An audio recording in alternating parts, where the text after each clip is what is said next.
نحمده ونستعينه والصلاة والسلام على سيد الأنبياء والمرسلين وعلى آله وأصحابه أجمعين. أعوذ بالله من الشيطان الرجيم. بسم الله الرحمن الرحيم.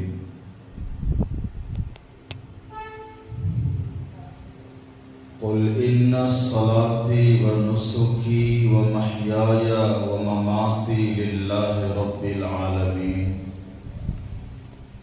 صدق الله العظيم. قابل احترام بزرگوں اور دوستوں، پچھلے جمعہ میں آپ کے سامنے جنت سے متعلق کچھ بات آئی تھی.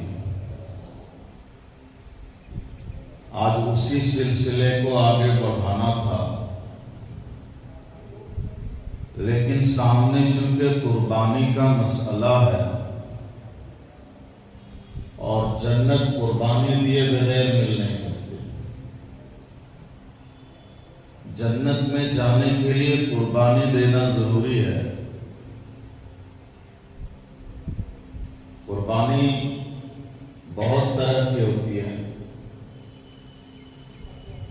سامنے چونکہ عید الاضحیٰ ہے اور اس میں ایک بہت بڑا عمل ہوتا ہے اپنا قربانی دینا، تو اس لیے آج میں آپ کے سامنے قربانی سے متعلق کچھ گفتگو کر رہا ہوں. جیسا کہ اس سے پہلے بھی میں نے آپ کے سامنے بات رکھی تھی کہ ہر عمل کا ایک ظاہر ہوتا ہے اور ایک باطن ہوتا ہے. ہر عمل کا ایک جسم، ایک صورت ہوتی ہے اور اس کی ایک روح ہوتی ہے. جیسے میں نے بتایا کہ نماز کی ایک صورت ہوتی ہے، اس کی ایک روح ہوتی ہے. نماز کی صورت وہ ہے جس طریقے پہ ہم نماز پڑھتے ہیں، اور اس کی روح ہے، نماز کی روح اللہ کو یاد کرنا، اللہ کا ذکر کرنا. ایسے قربانی کی بھی ایک صورت ہے اور قربانی کی ایک روح ہے. قربانی کی صورت کیا ہے؟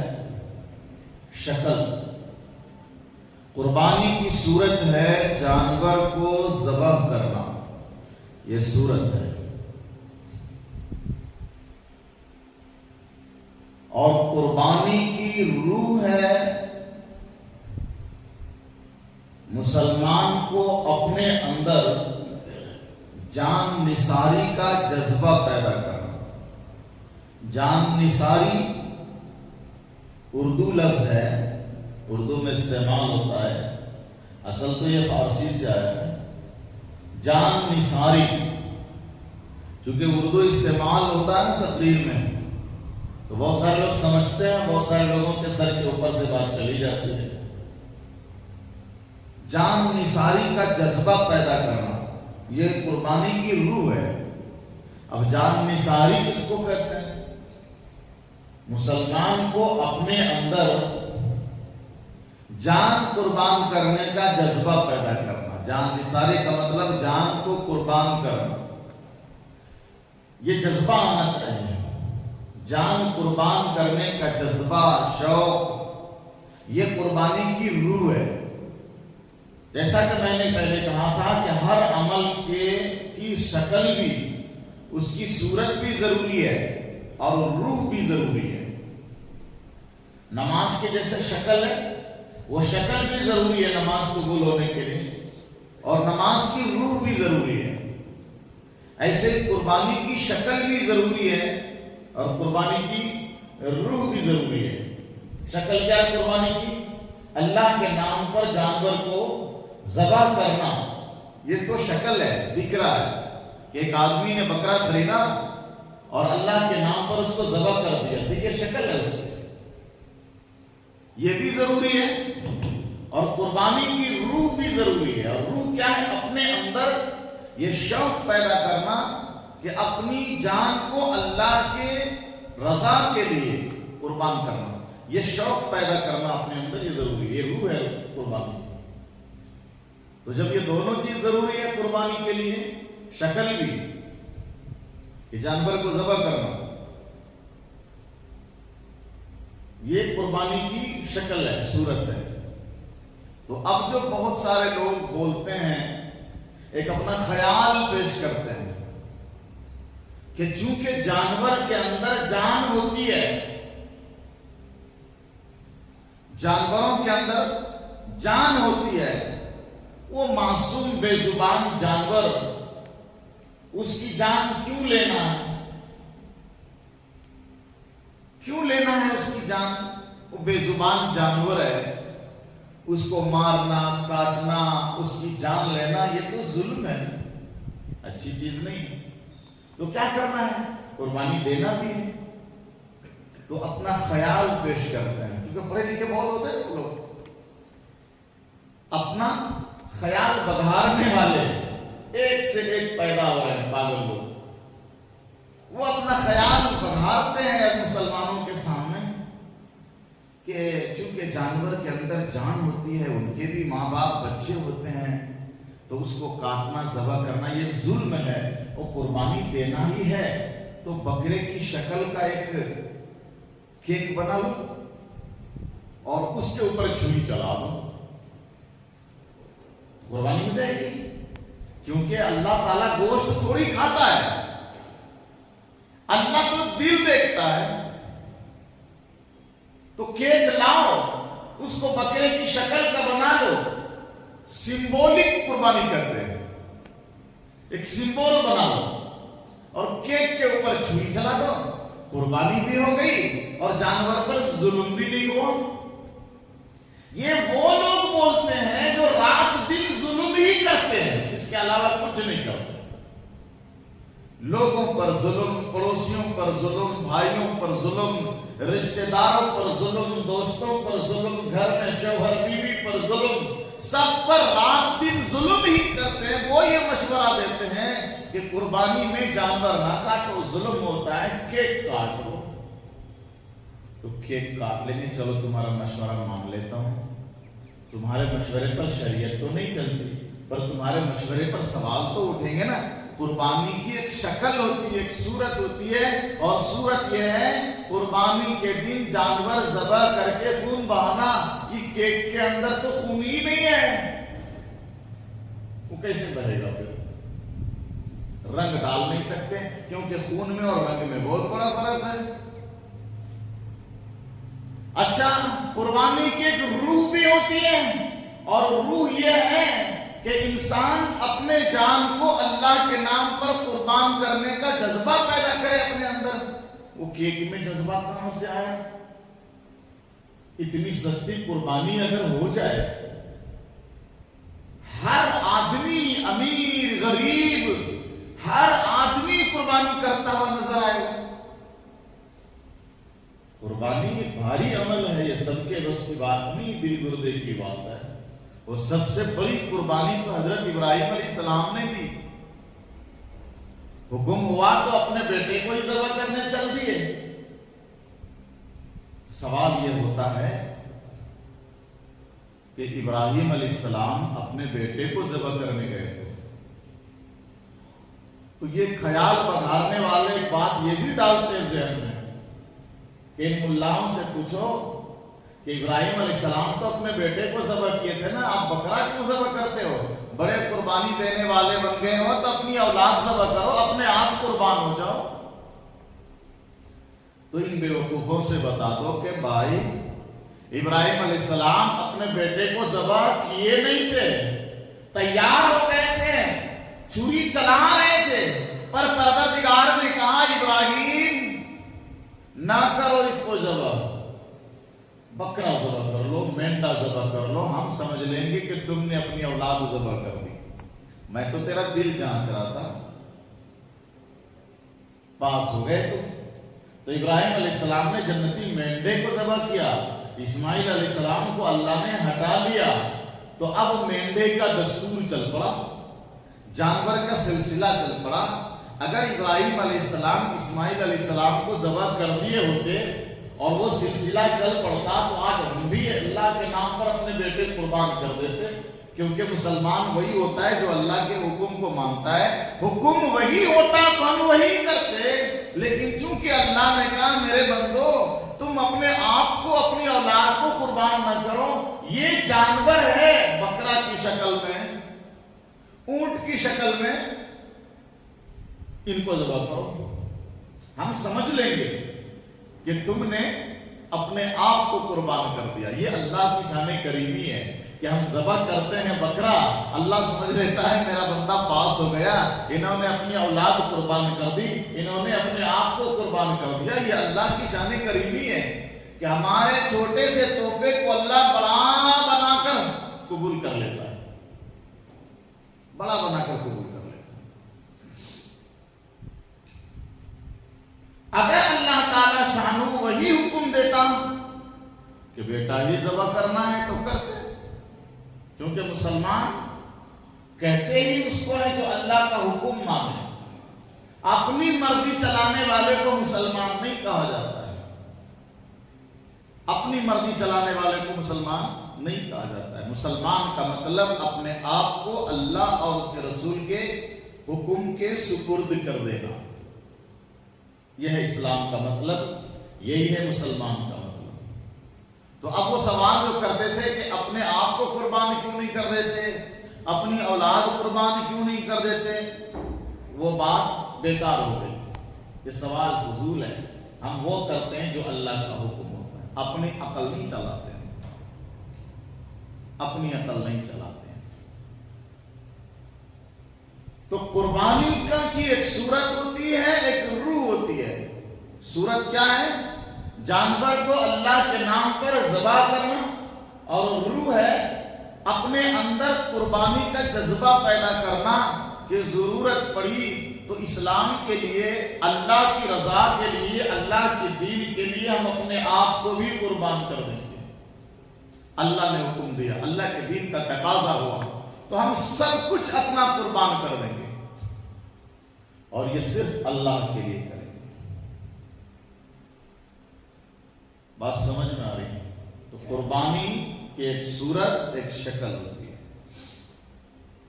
قربانی کے لیے کچھ شرطیں ہیں، جیسے نماز کے لیے کچھ شرطیں ہیں نا، قربانی کے لیے بھی کچھ شرطیں ہیں۔ نماز کے شرائط ہیں نا، کپڑے کا، بدن کا پاک ہونا، جگہ کا پاک ہونا، بہت سارے شرائط ہیں۔ ایسے ہی قربانی کی بھی شرطیں ہیں، وہ شرط پائی جائے گی تب قربانی واجب ہوگا، واجب۔ مثلا قربانی کے لیے شرائط ہیں کہ بندہ عقل مند ہونا چاہیے، جو عقل والا ہے اسی پر قربانی واجب ہے۔ ایک آدمی اب پاگل ہو گیا ہے، پیسہ بہت ہے اس کے پاس لیکن مجنون ہے، دیوانہ ہو گیا ہے، اس کے اوپر قربانی واجب نہیں ہے مالدار لیکن عقل نہیں ہے۔ تو عقل مند ہونا پہلی شرط ہے قربانی واجب ہونے کے لیے، دیوانے پر قربانی واجب نہیں ہے۔ بالغ ہونا چاہیے، ایک آدمی بچہ ہے، نابالغ ہے، قربانی اس پر واجب نہیں ہے، بالغ ہونا چاہیے۔ آزاد ہونا چاہیے، غلام ہے کوئی، غلام پر قربانی واجب نہیں ہے۔ مقیم ہونا چاہیے، مسافر نہیں ہونا چاہیے، مسافر پر قربانی واجب نہیں ہے۔ ہاں اگر وہ اپنی طرف سے کرتے ہیں یا کوئی ان کی طرف سے کر دیتا ہے تو ادا ہو جائے گی، ثواب ملے گا، لیکن مسافر پر قربانی واجب نہیں ہے۔ تو ایک تو عقل مند ہونا چاہیے، دیوانے پر قربانی واجب نہیں ہے، بالغ ہونا چاہیے،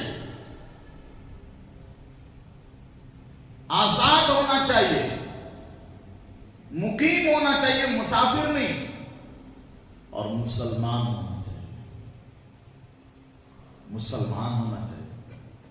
اور آخری شرط یہ ہے کہ وہ صاحب نصاب یعنی مالدار ہونا چاہیے۔ صاحب نصاب جیسے مالدار جو ہوتا ہے اس کے اوپر زکوٰۃ واجب ہوتی ہے. کیا واجب ہوتی ہے؟ جو آدمی مالدار ہوتا ہے نا، صاحب نصاب، تو بھی آپ لوگوں نے رمضان میں زکوٰۃ نکالا ہے. صاحب نصاب جو ہو جاتا ہے، یعنی جس کے پاس اپنی ضرورت اصلی کے علاوہ 52.5 تولہ چاندی گھر میں ہے یا اس کے بقدر پیسہ ہے، تو وہ صاحب نصاب کہلاتا ہے، اس کے اوپر زکوٰۃ واجب ہے. اچھا ایک بات بتاؤ، بیچ میں ایک پوائنٹ آیا ہے. جو آدمی مالدار ہے، یعنی اس کی ملکیت میں 52.5 تولہ یا تو چاندی ہے یا 7.5 تولہ سونا ہے، یا اتنا پیسہ جمع ہے کہ جس سے وہ 52.5 تولہ چاندی خرید سکتا ہے. وہ باپ بھی ہو سکتا ہے، بیٹا بھی ہو سکتا ہے، بھائی بھی ہو سکتا ہے، بیوی بھی ہو سکتا ہے، سب ہو سکتا ہے. اتفاق یہ بھی ہو سکتا ہے کہ بیوی کے پاس بھی اتنا پیسہ ہے، ابا کے پاس بھی اتنا ہے، بھائی کے پاس بھی اتنا ہے، بیٹے کے پاس بھی اتنا ہے. تو زکوٰۃ تو سب کو نکالنی پڑے گی نا، کیونکہ سب صاحب نصاب ہے، سب مالدار ہے. بیٹا بھی مالدار ہے، ان کے پاس بھی اتنے پیسے ہیں، ابا کے پاس بھی اتنے پیسے ہیں، بیوی کے پاس بھی اتنے پیسے ہیں، اتنے زیور ہیں. تو زکوٰۃ کو سب کو نکالنا پڑے گا نا. ایسے ہی اگر اتنے پیسے ہیں سب کے پاس، تو قربانی تو سب کو دینی پڑے گی نا.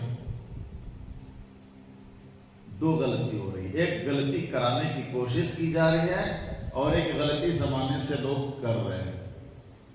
ایک غلطی جو زمانے سے لوگ کر رہے ہیں وہ یہ ہے کہ جب قربانی دینے کا ارادہ اور شوق ہوتا ہے نا، ان کو مسئلے کا پتہ نہیں رہتا. اس سال ابا کے نام پہ دے دیا، اچھا ٹھیک ہے، اگلے سال امی کے نام پہ دینے والے ہیں، اور سب سے پہلے سال جس سال قربانی بیچارہ شروع کر رہا ہے، اس سے پہلے کبھی دیا نہیں تھا اس نے قربانی، حضور کے نام پہ دے رہے ہیں. یہ ترتیب بنا رہے ہیں. سب سے پہلی قربانی حضور کے نام پہ، پھر ابا مرحوم کے نام پہ، پھر اماں مرحوم کے نام پہ، پھر ساس مرحومہ کے نام پہ، سسر مرحوم کے نام پہ. سب مرحوم کے نام پہ دیے جا رہے ہیں اور اپنے نام پہ زیرو ہے.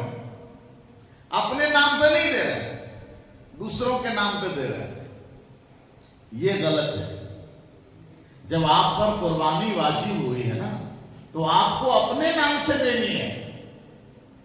ہاں استطاعت ہے، صلاحیت ہے، پیسے زیادہ ہیں تو حضور کے نام پر بھی دو. ابا کا انتقال ہو گیا ہے، مرے ہوئے لوگوں کو ثواب پہنچانے کے لیے ان کے نام سے بھی قربانی دے سکتے ہیں، جائز ہے، لیکن اپنی دینی پڑے گی. یہ ضروری ہے. آپ نے اپنی دی، اب آپ پیسے زیادہ ہیں، ایک حصہ ابا کے نام پہ بھی لے لو، مرحومہ والدہ کے نام پر بھی لے لو، حضور کے نام پر بھی کرو. یہ مستحب ہے، واجب نہیں ہے. آپ اگر صاحب نصاب ہیں تو آپ کو اپنے نام سے قربانی کرنا واجب ہے. بہت سارے لوگ ایسا کرتے ہیں، گھر میں ابا بھی مالدار ہے، بیٹا بھی مالدار ہے، ان کے پاس بھی پیسے ہیں، بیوی کے پاس بھی پیسے ہیں، قربانی صرف ایک آدمی کے نام سے دے رہے، ابا کے نام سے. اب یہ پتہ ہم لوگوں کو چل جاتا ہے، جب ذبح کرنے جاتے ہیں نا تو پوچھتے ہیں بھائی کن کے نام سے کرنا ہے، تو آپس میں ایک دوسرے سے پوچھتے ہیں. ابھی تک طے نہیں ہوا ہے، بکرا خریدا گیا ہے، ابھی تک طے نہیں ہوا ہے کہ کس کے نام سے کرنا ہے، تو وہ ایک دوسرے کو پوچھتے ہیں پچھلے سال کس کے نام سے دیے تھے؟ پچھلے سال تو ابا کے نام سے دیے تھے نا بیٹا. ہاں امی اس سال تمہارے نام سے دے دیتا ہوں، میری امی کا نام بولو. امی بھی پیسے والی ہے، امی کے نام سے ہو رہا ہے، ابا کے نام سے پچھلے سال ہو گیا تھا، اب اس سال نہیں. یہ بیٹا جو دے رہا نہیں خود پیسے والا، اپنے نام سے نہیں. یہ غلط ہے. جس کے پاس پیسے ہیں، اتنے پیسے جس سے 52.5 تولہ چاندی خریدی جا سکتی ہے، ان پر قربانی واجب ہے. سب کے پاس ہیں، سب کے نام سے قربانی. ایک بات بتاؤ دوستو، یہ جو میں چیز بتا رہا ہوں، کہ اگر گھر میں 4 آدمی مالدار ہے تو 4 بکرے چاہیے کہ نہیں چاہیے؟ تو گھر والے کو بھی لگے گا بھائی 4 بکرے کر رہے ہیں نا، ایک بکرا کم سے کم ابھی 15,000 میں آ رہا ہے، 60,000 لگ جائیں گے، 4 بکرا قربانی ہو رہا ہے، تو دل میں لگے گی ذرا چوٹ۔ یہی تو دیکھنا چاہتا ہے پروردگار عالم، تیرے گھر میں 4 آدمی پر قربانی واجب ہے، تو چاروں کی طرف سے بکرا خریدنا ہے یا نہیں خریدنا ہے؟ اور سستا کرنا ہے، بڑے میں حصہ لو لیکن لینا ہے۔ یہ کنجوس بن کر کے صرف 1 بکرا خرید لیے، اور اب میں نے کہا کہ دوسری غلطی کرانے کی کوشش کی جا رہی کچھ لوگوں کی طرف سے۔ وہ غلطی کیا ہے؟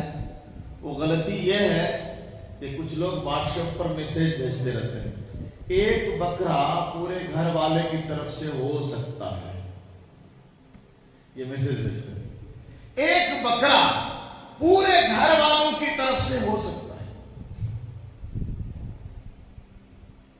اور دلیل کیا دیتے ہیں؟ حضور نے قربانی کی تھی نا، پوری امت کو شریک کیا تھا، پوری امت کی طرف سے قربانی دی تھی، تو اتنی بڑی امت کی طرف سے جب قربانی ایک ہو سکتی ہے تو ہماری قربانی پورے گھر والے کی طرف سے کیوں نہیں ہو سکتی ہے؟ یہ دلیل دیتا ہے، بڑی اچھی دلیل ہے، بات تو بڑی اچھی ہے کہ جب حضور نے قربانی دی تو پوری امت کی طرف سے دیا، ایک ہی قربانی، پھر ہمارا 1 بکرا ہمارے گھر کے لیے کافی کیوں نہیں ہو سکتا؟ ہو سکتا ہے صاحب۔ اور اب اس کی بھی ضرورت کیا ہے جب حدیث میں ہی ہے، جب آپ خود کہہ رہے ہو کہ حضور نے قربانی دی پوری امت کی طرف سے، تو پوری امت کی طرف سے تو قربانی ہو گئی نا، اب سال کرنے کی کیا ضرورت ہے ہر آدمی کو؟ سب کی طرف سے حضور نے قربانی کر دی نا، اب ہمیں کرنے کی کیا ضرورت ہے؟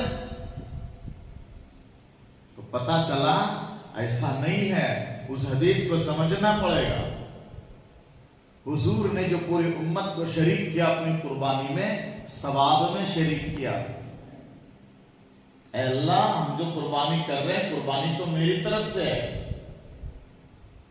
امت کی طرف سے نہیں ہے، لیکن اے اللہ اس میں جو ثواب ملنے والا ہے پروردگار اس ثواب میں پوری امت کو شامل فرما لے۔ یہ ہے مسئلہ۔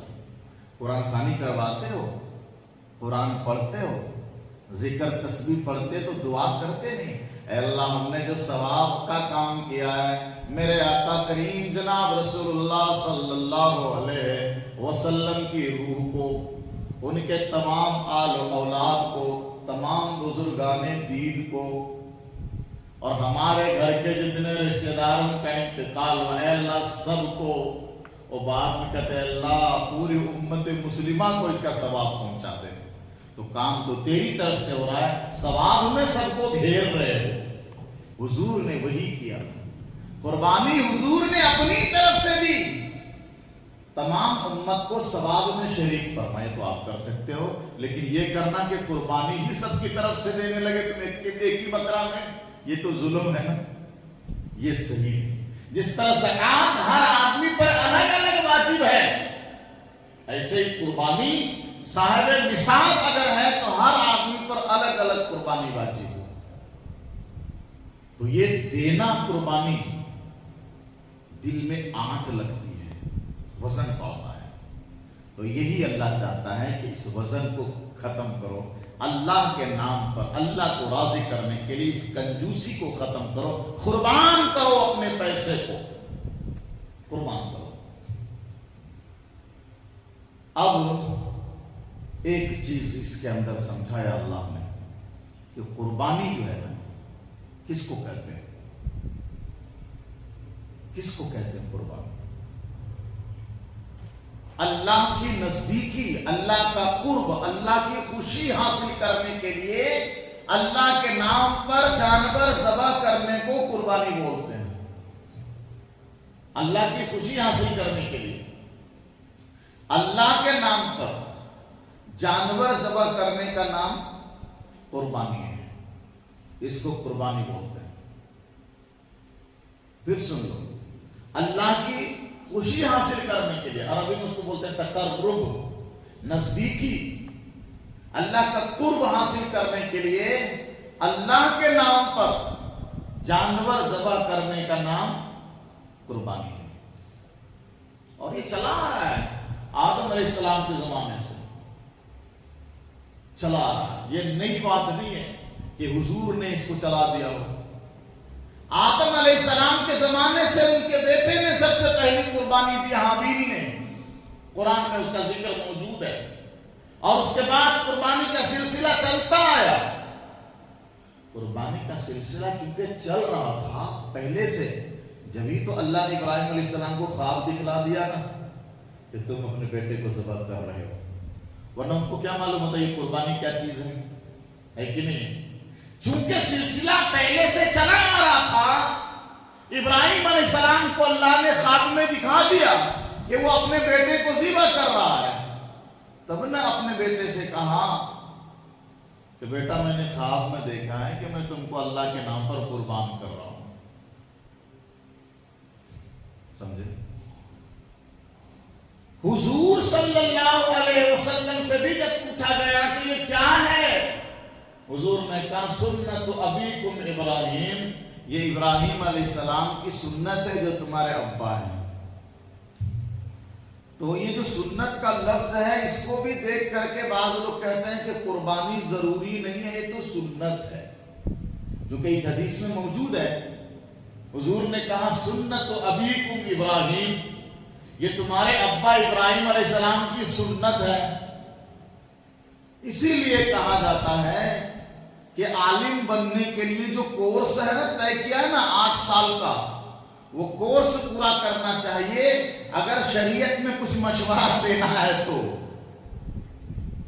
مسئلے کے بارے میں کچھ ڈسکس کرنا ہے اور اپنی بات رکھنے کا اتنا بڑا شوق ہے تو 8 سال کا کورس کرنا چاہیے، تب سمجھ میں آتی ہے اصطلاح سنت کا معنی کبھی کیا ہوتا ہے اور سنت کے معنی کبھی کیا ہوتا ہے۔ یہ جو لفظ سنت دیکھا نا کہ حضور کہہ رہے ہیں کہ قربانی تیرے ابا ابراہیم کی سنت ہے، تو بہت سارے صرف ذرا اردو پڑھنے والے ٹیلی ویژن پر اپنا علم اپنا گیان بڑھانے لگ گئے کہ قربانی دینا ضروری تھوڑی ہے، یہ تو سنت ہے۔ نمبر 1 یہاں بتانے کی کوشش کرتے ہیں کہ یہ ضروری نہیں، کیا ہے؟ سنت ہے۔ ارے سنت تو کبھی ہم پڑھتے ہیں کبھی نہیں پڑھتے ہیں، تو ایسے ہی دے دیے تو ٹھیک ہے، نہیں دیے تو کوئی دقت نہیں، فرض تھوڑی ہے، واجب تھوڑی ہے۔ تو وہ اس حدیث سے سنت لے لیتے ہیں کہ حضور نے کہا کہ یہ قربانی تیرے ابا ابراہیم کی سنت ہے۔ اور دوسرا مغالطہ، دوسرا شبہ یہ ڈالتے ہیں دماغ میں کہ ابراہیم علیہ السلام کی نہ سنت ہے، کس کی سنت ہے بولو؟ ابراہیم علیہ السلام۔ اور ہم لوگ امت کس کی ہے؟ پیارے آقا حضرت محمد مصطفیٰ صلی اللہ علیہ وسلم کی امت۔ تو ٹی وی پر بیٹھ کر کچرا علم والے بڑھاتے ہیں کہ قربانی تو ابراہیم علیہ السلام کی سنت ہے اور ہم حضرت محمد مصطفیٰ کی امت ہیں، تو ہم ابراہیم کی سنت پر کیوں چلیں، ہم تو حضور کی سنت پر چلیں گے۔ ان پگلوں کو یہ پتہ نہیں کہ میرے نبی ہر سال قربانی دیتے تھے، یہ پتہ نہیں بیوقوفوں کو۔ ابراہیم علیہ السلام پہ چلے گئے، ان کی سنت ہے، اور حضور جو ہر سال قربانی دیتے تھے یہ کیا ہے؟ تیرے بابا کی سنت ہے، یہ میرے نبی کی سنت نہیں کہ حضور ہر سال قربانی دے رہے ہیں۔ تو سنت کے معنی یہاں ہے طریقہ، کہ قربانی تو ہے واجب لیکن یہ قربانی کر رہے ہیں یہ طریقہ ابراہیم علیہ السلام کا ہے، ابراہیم علیہ السلام کی یادگار ہے، یہ مطلب ہے یہاں پر سنت کا۔ سنت کا مطلب یہ نہیں کہ واجب نہیں ہے، یہاں پر سنت کا مطلب کہ حضور نے کہا کہ قربانی تیرے ابا ابراہیم علیہ السلام کی سنت ہے، مطلب یہ ہے کہ یہ قربانی تیرے ابا ابراہیم علیہ السلام کا طریقہ ہے، انہوں نے اسی طریقے سے قربانی کی۔ اپنے بیٹے کو لے گئے قربانی گاہ میں، وہاں چھری چلانے لگ گئے، پروردگار نے بیٹے کو ہٹا لیا، جانور بیچ دیا۔ تو اب جانور ذبح کرنا ابراہیم علیہ السلام کا طریقہ ہے، ہم اس طریقے پر کرتے ہیں، کیونکہ سارے انبیاء پر ہمارا ایمان ہے، سارے نبیوں کو ہم مانتے ہیں، اسی لیے سنت طریقہ ہے یہ۔ ایسا نہیں ہے کہ قربانی واجب نہیں ہے، فرض نہیں ہے، سنت ہے۔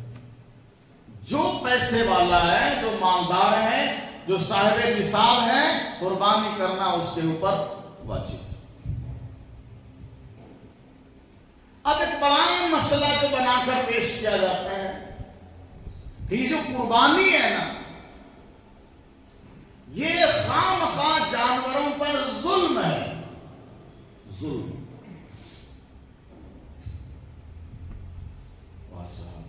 ایسے لوگ اسی ٹائم، بقرعید کے ٹائم ہی دنیا کو ظلم سے روکنے کے لیے آ جاتے ہیں۔ جیسے ہی بقرعید کا چاند ہوا، ایسے لوگ دنیا والوں کو، خاص کر مسلمانوں کو ظلم سے روکنے کے لیے آ جاتے ہیں۔ ظلم مت کرو، ظلم مت کرو، انسانوں کو چاہے جتنا مارو، بکرے کو نہ مارو، یہ ظلم ہے۔ اور جو جانور کو ذبح کرتا ہے وہ پکڑا گیا، ان کی بھی پٹائی ہو جاتی ہے، یہ ظلم نہیں ہے نا، یہ ظلم نہیں ہے۔ بکرا ذبح کرنا ظلم ہے، اور مسلمان کو پکڑ کر ذبح کر دو، یہ ظلم نہیں ہے۔ گونگے بہرے سب ہو جاتا ہے، وہ ظلم نہیں۔ انسانوں کو مارا جائے ظلم نہیں دکھتا، جانور مارا جائے ظلم ہے صاحب۔ اچھا، صرف اسی ٹائم، باقی ٹائم میں جو تہوار آتے ہیں اور ان میں جو بلیاں چڑھتی ہیں، فٹافٹ تلوار سے ایک ہی وقفے میں، ایک سیکنڈ میں گردن الگ بدن الگ، یہ ظلم نہیں ہے۔ ظلم کس کو کہتے ہیں؟ کس کو کہتے ہیں ظلم؟ دنیا والوں کو سب سے پہلے یہ سمجھنا چاہیے، ظلم صرف کسی کو مارنا ہی نہیں ہے، کسی کی چیز کو اس کی اجازت کے بغیر استعمال کر لینا، یہ بھی ظلم ہے۔ یہی ظلم کی اصل حقیقت ہے۔ کسی کا حق کسی اور کو دے دینا، یہ ظلم ہے۔ قرآن کریم میں اللہ نے کہا نا، ان الشرک لظلم عظیم، ان الشرک لظلم عظیم۔ سب سے بڑا ظلم کیا ہے؟ سب سے بڑا ظلم کسی کا حق کسی کو دے دینا۔ میں نے کہا اس کو کیا کہتا ہے؟ ظلم۔ رب کہتا ہے ان الشرک لظلم عظیم، شرک بہت بڑا ظلم ہے، سب سے بڑا ظلم ہے۔ کیوں؟ شرک اللہ کا حق تھا، اللہ کی عبادت، پوجا، بندگی، یہ صرف اللہ کا حق تھا، اس کا حق بتوں کو دے دیا، اس سے بڑا ظلم کچھ نہیں ہے۔ پروردگار کہتا ہے ان الشرک لظلم عظیم۔ مالک صرف خدا ہے،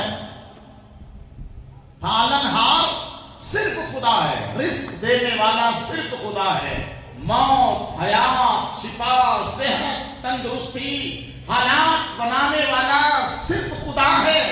اس کے علاوہ لا ينفع ولا يضر، نہ کوئی نقصان پہنچا سکتا ہے، نہ کوئی فائدہ پہنچا سکتا ہے۔ یہ سوچ ہم نے کسی اور کے لیے بنا لیا کہ یہ بھی مالک ہے، یہ بھی نقصان پہنچا سکتا ہے، یہ بھی بگڑی بنا سکتا ہے، خدا کا حق تھا ان کو دے دیا، یہ شرک ہے۔ رب کہتا ہے ان الشرک لظلم عظیم، اس سے بڑا ظلم کچھ نہیں۔ ایک خدا کو چھوڑ کر 33 کروڑ کی عبادت ہو رہی ہے، اس سے بڑا ظلم اور کیا ہو سکتا ہے؟ اب ایک مثال سمجھاتا ہوں کہ لوگ کہتے ہیں کہ یہ جو بے زبان جانور ہے کتنا خوبصورت دکھتا ہے، بیل ہو، بکرا ہو، اونٹ ہو، مینڈا ہو، کتنا پیارا دکھتا ہے۔ ارے بھائی، ہم پیارا دیکھ کے ہی خریدتے ہیں، ایسا ویسا جانور ہم خریدتے ہی نہیں۔ جب جانور خریدنے جانور کے بازار میں جاتے ہیں نا، ایک تو دیکھتے ہیں کہ بکرا ہے تو سال کا ہونا چاہیے، یہ سال کا دکھنا چاہیے، ذرا خوبصورت بھی ہو۔ اب گوشت کم ہے لیکن خوبصورت دکھ رہا ہے، وہ بکرے والا تھوڑا پیسہ زیادہ مانگتا ہے، ہم 1000 2000 بڑھا کے دے دیتے ہیں لیکن وہ خرید لیتے ہیں کیونکہ پیارا دکھ رہا ہے نا۔ تو لوگ کہتے ہیں ذبح کر دینا، ٹکڑے ٹکڑے کر دینا، پھر بعد میں قیمہ بنتا ہے، اس کا کباب بنتا ہے، وہ پتہ نہیں کیا کیا بنا کے کھا لیتے ہو۔ یہ کتنا بڑا ظلم ہے، اتنی پیاری چیز کو کیا کیا کر دیا۔ یہی تو رب کا امتحان ہے، اور یہی تو حضور صلی اللہ علیہ وسلم نے امت کو سکھایا ہے، جانور خریدو اچھا خریدو، لنگڑا لولا نہ خریدو، دبلا پتلا مریل بیمار ٹائپ کا جانور نہ خریدو، اچھا صحت مند خریدو، اور خرید کے اس کو تھوڑا پیار کرو، ان سے ذرا محبت کرو۔ ان کی محبت اور پیار جب دل میں آ جائے، قربانی کرتے وقت تمہارے دل میں تکلیف ہوگی، تکلیف کے باوجود تم اللہ کے نام پر قربان کرو گے۔ یہ پروردگار یہی چاہتا ہے کہ تم اپنی محبت کی قربان کرو۔ تو ہم تو خوبصورت دیکھ کر خریدے ہی، اور خوبصورت جانور کو اللہ کو راضی کرنے کے لیے اپنی محبت کی بھی قربانی دے رہے ہیں، بڑے پیار سے کھلاتے ہیں، گھماتے ہیں، پھراتے ہیں، نہلاتے ہیں، دھلاتے ہیں، لیکن قربانی کے دن ذبح کرتے ہیں کیونکہ معاملہ اللہ کا ہے، مسئلہ اللہ کا ہے۔ اس کو ظلم کہنے والا اتنا ہی بڑا بے وقوف ہے جتنا بڑا بے وقوف وہ انسان ہے کہ مثال کے طور پر ایک بہت خوبصورت مٹھائی، بہت خوبصورت مٹھائی جو دیکھنے میں بھی بڑھیا لگ رہی ہے، کچھ چیزیں جو ہے نا دیکھنے میں اچھی لگتی ہیں تو سمجھ لیا جاتا ہے کہ کھانے میں بھی مزیدار ہوگا، تو مٹھائی بڑی خوبصورت ہے، اور بادشاہ اپنے کسی نوکر کو دے رہا ہے، لو یہ کھا لو بیٹا۔ اب نوکر سوچ رہا ہے کہ ایک تو بادشاہ صاحب ہے اور اتنی خوبصورت مٹھائی میں نے کبھی دیکھا نہیں تھا، بادشاہ دے رہا ہے، اب ہاتھ میں لے لیا، خوبصورت مٹھائی ہے، لے کے سوچ رہا ہے اگر میں اس کو کھاتا ہوں تو یہ ٹوٹے گا، یہ تو گول ہے نا، کھاتا ہوں تو ٹوٹے گا، اور ٹوٹے گا نہیں، جب بتیسا کے اندر گھسے گا تو پتہ نہیں اس مٹھائی کا چورا چورا ہو جائے گا، اور پھر اتنی خوبصورت مٹھائی اندر جب جائے گی تو وہ کیا بنے گی بھائی، غلاظت بنے گی کہ نہیں بنے گی؟ تو اتنی خوبصورت مٹھائی کا کیا کر دیا ہم نے؟ یہ سوچ کے وہ بولے نہیں یہ مٹھائی تو میں نہیں کھاؤں گا کیونکہ بڑا پیارا ہے، بہت خوبصورت ہے، اس کو کھاؤں گا تو ٹوٹ جائے گا، چکنا چور ہو جائے گا، پھر اندر جانے کے بعد تو کچھومڑ بن جائے گا، یہ ظلم اس خوبصورت مٹھائی پر نہیں کر سکتے۔ تو بادشاہ بولے گا تو کتنا بڑا عقل مند ہے بھائی، وہ مٹھائی کھانا چاہیے کہ نہیں کھانا چاہیے، کہ ایسے دیکھتے رہنا چاہیے؟ رب تعالیٰ شانہ نے ایسی خوبصورت ہزاروں چیزیں انسانوں کو دے دیا ہے کہ یہ تم استعمال کرو، کھانے کی چیزیں، پینے کی چیزیں، پہننے کی چیزیں، اور اگر ان کی خوبصورتی ہی زندگی پر دیکھتے رہ گئے نا تو اتنے اچھے اچھے پتھر لاتے ہو اور پھر مستری سے پوچھو کیسی کٹائی چھٹائی کر کے توڑ تاڑ کے دیوار میں لگاتا ہے نا، ظلم نہیں ہے؟ کپڑا خرید کر لاتے ہو، ٹیلر سے پوچھو کیا ظلم کرتا ہے کپڑے کے اوپر؟ چیزیں جب رگڑی جاتی ہیں، چیزیں جب توڑی جاتی ہیں تو اس سے ایک اچھی چیز تیار ہوتی ہے۔ اسی طرح سے جب ہم جانور اللہ کے نام پر قربان کرتے ہیں نا تو وہاں ایک اچھا جانور بنتا ہے جو ہمیں پل صراط پر لے کر گزر جاتا ہے۔ اس لیے جتنا موٹا، جتنا صحت مند جانور قربانی کا ہوتا ہے، اتنا ہی تیزی کے ساتھ اور جتنے خلوص کے ساتھ ہم جانور کو ذبح کرتے ہیں، اتنی تیزی کے ساتھ وہ پل صراط پر لے کر قربانی کرنے والے کو گزر جائے گا۔ تو یہ اس عالم کی بات ہے، کم عقلوں کو یہ بات سمجھ میں نہیں آئے گی۔ یہاں چھوٹی عقل والے چھوٹی عقل استعمال کر کے بڑی دنیا کی بات کو سمجھنا چاہ رہے ہیں۔ اس دنیا کی بات تو صرف پیغمبر کی بات پر بھروسہ کر کے سمجھی جا سکتی ہے۔ اس کے علاوہ کوئی دوسرا راستہ نہیں ہے۔ یہ چند باتیں تھی جو ہم نے آپ کے سامنے پیش کیا۔